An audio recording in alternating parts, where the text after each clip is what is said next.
ನಾಗ ಚತುರ್ಥಿಯ ಮಾರನೇ ದಿನ ನಾಗಪಂಚಮಿ. ನೋಡಿ, ಚಾತುರ್ಮಾಸ್ಯದಲ್ಲಿ ಶ್ರಾವಣ ಮಾಸದ ಮೊದಲ ಹಬ್ಬ ಅಂತ ಬರೋದೇ ನಾಗರ ಪಂಚಮಿ. ಮೊದಲಿಗೆ ಚಾತುರ್ಮಾಸ್ಯದ ಬಗ್ಗೆ ಮಾತಾಡೋಣ. ನಾವೀಗ ಅದೇ ಮಾಸದಲ್ಲಿರೋದು ಮಹಾವಿಷ್ಣು ಆಷಾಢ ಶುಕ್ಲ ಏಕಾದಶಿಯಂದು ಕ್ಷೀರಸಾಗರದಲ್ಲಿ ಯೋಗ ನಿದ್ರೆಯಲ್ಲಿ ಶಯನನಾಗಿ ಪುನಃ ಕಾರ್ತೀಕ ಶುಕ್ಲ ಏಕಾದಶಿಯಂದು ಎಚ್ಚರಗೊಳ್ತಾನೆ. ಈ ಅವಧಿಯೇ ಚಾತುರ್ಮಾಸ್ಯ. ಈ ಸಮಯದಲ್ಲಿ ಶುಭ ಸಮಾರಂಭಗಳನ್ನ ಮಾಡೋದಿಲ್ಲ. ಆದ್ರೆ ಪೂಜೆ, ಅಧ್ಯಯನ, ದಾನ, ಧರ್ಮಗಳಿಗೆ ಈ ಸಮಯ ಮೀಸಲು. ಈ ಸಮಯದಲ್ಲಿ 4 ವ್ರತಗಳು ಪ್ರಮುಖ. ಗೊತ್ತಾ?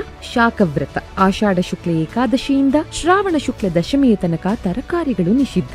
ದಧಿವ್ರತ ಶ್ರಾವಣ ಶುಕ್ಲ ಏಕಾದಶಿಯಿಂದ ಭಾದ್ರಪದ ಶುಕ್ಲ ದಶಮಿಯವರೆಗೂ ಮೊಸರು ನಿಷಿದ್ಧ. ಇನ್ನು ಕ್ಷೀರವ್ರತ ಭಾದ್ರಪದ ಶುಕ್ಲ ಏಕಾದಶಿಯಿಂದ ಆಶ್ವಯುಜ ಶುಕ್ಲ ದಶಮಿ ತನಕ ಹಾಲು ನಿಷಿದ್ಧ.